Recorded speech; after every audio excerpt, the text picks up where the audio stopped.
B J پی اور B J پی کی قیادت میں آپ کے لیے کتنی عزت ہے، کیونکہ جس جماعت کے لیے آپ ووٹ مانگ رہے ہو، اگر اس جماعت میں آپ کے لیے عزت نہیں ہے تو ان ووٹروں کے لیے عزت کہاں سے پیدا ہوگی؟ یہ وہ بی جے پی ہے، یہ وہ بی جے پی ہے جو آج آپ مسلمانوں سے ووٹ تو ضرور مانگے گی، لیکن اس بی جے پی کو ہندوستان کے 140 کروڑ مسلمانوں میں ایک بھی کامل ایسا مسلمان نہیں دکھا جس کو وہ مرکز کی حکومت میں وزیر بنا سکے۔ تو ووٹ کس امید سے؟ جس حکومت میں ہماری نمائندگی ہی نہیں ہے، جس حکومت میں ہماری آواز نہیں ہے، جس حکومت میں 140 کروڑ مسلمانوں کو نظر انداز کیا ہوا ہے، آج ان کو اس جماعت کا جھنڈا یہاں دکھاتے ہوئے شرم آنی چاہیے، آنی چاہیے، کیونکہ جس جماعت سے وہ مرکز کی حکومت میں ایک بھی وزیر اپنے لیے حاصل نہیں کر سکے، اس جماعت کو یہاں ایک بھی ووٹ کی امید نہیں رکھنی چاہیے۔ تو پہلے، اب کیونکہ کیمپین کو 2 ہی دن رہ گئے ہیں، میں چاہتا ہوں کہ بی جے پی کا امیدوار ذرا یہاں لوگوں کو کہے کہ نا اس کابینہ میں ہمارا منسٹر کہاں ہے۔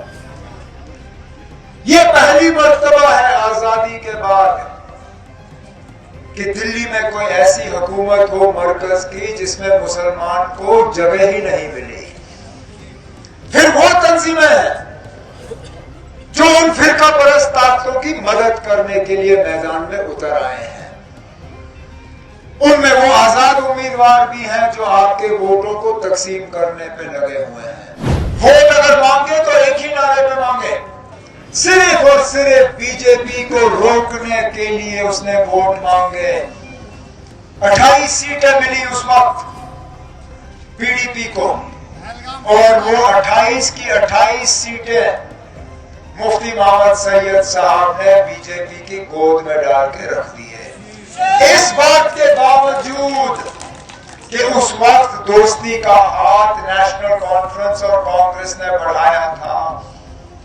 ہم نے اس وقت مفتی صاحب سے گزارش کی تھی، کہا مفتی صاحب جس رستے پہ آپ چلنے جا رہے ہو یہ جموں کشمیر کے لیے نقصان دہ ثابت ہوگا، مت کریے، آپ ان بی جے پی والوں کو لاؤ گے یہاں تباہی اور بربادی ہوگی۔ ہمیں نہ چیئرمین چاہیے، نہ ایم ایل سی چاہیے، نہ راجیہ سبھا چاہیے، نہ منسٹر چاہیے، ہم صرف یہ چاہتے ہیں کہ بی جے پی کو باہر رکھو۔ نہیں مانا انہوں نے، کہ انہوں نے بی جے پی کے ساتھ اکارڈ لایا ان کو۔ جب وہ وفات پا گئے اس کے بعد بھی موقع تھا ان کی بیٹی کو محبوبہ مفتی صاحبہ کو کہ وہ بی جے پی کے ساتھ رشتہ توڑ کے ایک نئی حکومت یہاں قائم کرتی، نہیں کیا، پتہ نہیں کیا کمزوری تھی ان کو، لیکن دوبارہ بی جے پی کو یہاں لایا، اور اس کا خمیازہ ہم آج تک بھگت رہے ہو۔ کہتے ہیں لمحوں نے خطا کی، صدیوں نے سزا پائی۔ 2014 میں جب ہم نے ووٹ مانگے اسمبلی کے لیے، اس وقت ہماری اپنی ریاست تھی، اپنا جھنڈا تھا، اپنا آئین، اپنی پہچان، وجود، وقار۔ آج ان چیزوں میں سے کچھ نہیں ہے ہمارے پاس، ہمیں صفر سے شروع کر کے لڑ کے وہ واپس حاصل کرنا ہے جو ہم سے چھینا گیا، جو ہم سے لیا گیا ہے، اور وہ انشاءاللہ ہم مل کے کریں گے۔ لیکن وہ لمبی لڑائی ہے، ریاست کا درجہ تو ہم ان سے واپس لے لیں گے اور دستی لے لیں گے، جو باقی لڑائی ہے اس میں ہمیں وقت لگے گا۔ دیکھیے یہاں نوجوانوں کی بے روزگاری ہے، اس کا کوئی علاج نہیں ہوا۔ پچھلے 8-10 سال سرکاری ملازمت شاید ہی کسی کو ملی۔ ہم نے اپنے منشور میں وعدہ کیا ہے کہ انشاءاللہ ہماری مشترکہ حکومت آئی تو ہم پہلے مہینوں کے اندر یہاں 1 لاکھ سے زیادہ سرکاری ملازمتیں لگائیں گے۔ ہم ان دور دراز، آپ کو یاد ہوگا ان دور دراز علاقوں میں ہم موقع پہ ڈی جی کو بھیجتے تھے ہیلی کاپٹر کے ذریعے، وہاں کیمپ لگتا تھا، ڈائریکٹ ڈی جی کی بھرتی ہوتی تھی، اگر قد برابر چھاتی برابر تو ڈی جی صاحب موقع پہ دستخط کر کے پولیس میں نوجوانوں کو داخل کرتے تھے۔ 10 سال سے یہ سلسلہ رکا ہوا ہے۔ صحیح کہا سمر صاحب نے، ٹورسٹ تو آئے لیکن اس کا فائدہ آپ کو نہیں پہنچا۔ انشاءاللہ ہماری حکومت کے بعد اگر ٹورزم کا کسی کو فائدہ ملے گا تو یہاں کے باشندوں کو ملے گا اور کسی کو نہیں۔ آمدنی آپ کی 1500 ہوگی لیکن 1650 روپے کا آپ کو بجلی کا بل ملے گا۔ ہم نے اپنے منشور میں وعدہ کیا ہے کہ آپ لوگ جن کے لیے یہ بجلی کا فیس جو ہے برداشت نہیں ہوتا، ہم آپ کو مہینے کے 200 یونٹ مفت بجلی فراہم کریں گے۔ پتہ نہیں آپ کو یاد ہے یا نہیں، مجھے اچھی طرح سے یاد ہے وہ دن جب وزیر اعظم صاحب نے ایک اسکیم کے تحت یہاں گیس کے چولہے بانٹے تھے۔ کہا تھا یہ گیس کا چولہا لے لو کیونکہ نہیں تو آپ لکڑی جلاتے ہو، اس سے آپ کی صحت پہ اثر پڑتا ہے، آپ گوبر جلاتے ہو، اس سے آپ کی صحت پہ اثر پڑتا ہے، مت جلاؤ، یہ آپ گیس کا چولہا جلاؤ اور اس پہ کھانا بناؤ۔ لیکن وزیر اعظم صاحب اس وقت یہ بتانا بھول گئے کہ چولہے کے ساتھ گیس کا سلنڈر بھی خریدنا پڑتا ہے، اور وہ نہیں دیا۔ آج گیس کی سلنڈر کی قیمت اتنی ہے کہ اکثر بیشتر لوگوں نے اس گیس کے چولہے پہ کپڑا چڑھا کے اس کو سجاوٹ کے طور پہ استعمال کیا، جلا نہیں پاتے ہیں اس کو۔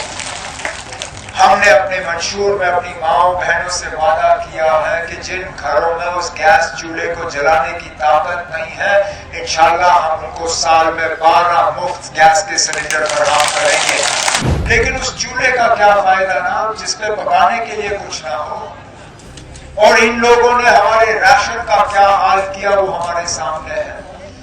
میرے دور حکومت میں مٹی کا تیل آپ کو راشن ڈپو سے ملتا تھا، چینی آپ کو راشن ڈپو سے ملتا تھا، راشن کا سکیل اتنا ہوتا تھا کہ اس راشن سے آپ کا گزارا ہوتا تھا۔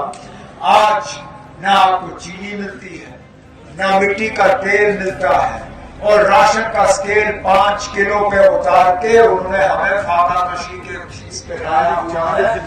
5 کلو تو کاغذی ہے، شاید ہی آپ کو 3 یا 4 کلو سے زیادہ ملتا ہوگا۔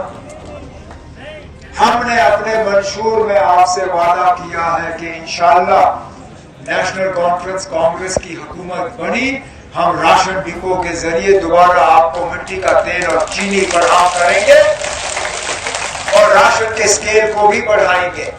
ٹھیکیدار بھی باہر سے آتا ہے، وہ اپنا مزدور بھی باہر سے لاتا ہے۔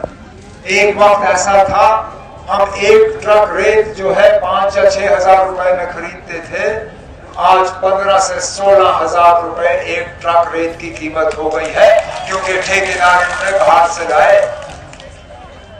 ہم نے اپنے منشور میں آپ سے وعدہ کیا ہے کہ ہماری حکومت بنی تو ان پہاڑوں پہ، ان دریاؤں پہ، ان سے ریت اور پتھر نکالنے کا پہلا حق آپ کو ہوگا، پہاڑ والوں کو نہیں۔ اسی طرح بہت سی اور باتیں ہیں، چاہے وہ سوشل ویلفیئر، تعلیم کی بات کریں۔ آخرکار اگر ہم روزگار چاہتے ہیں، اگر ہم باقی ملک کے ساتھ مقابلہ کرنا چاہتے ہیں، بنا تعلیم کے یہ ہو نہیں پائے گا۔ اور ہمیں وراثت میں اگر شیر کشمیر شیخ محمد عبداللہ نے کچھ دیا تھا تو بچیوں کو مفت تعلیم کا نظام تھا۔ اس مفت تعلیم کو ان لوگوں نے پچھلے 8-10 سال میں بالکل کھوکھلا کیا ہے۔ ہم اپنے منشور میں وعدہ بند ہیں کہ انشاءاللہ ہماری حکومت آئے گی تو اسکول سے لے کے یونیورسٹی تک ہم بچیوں کو دوبارہ مفت تعلیم فراہم کریں گے۔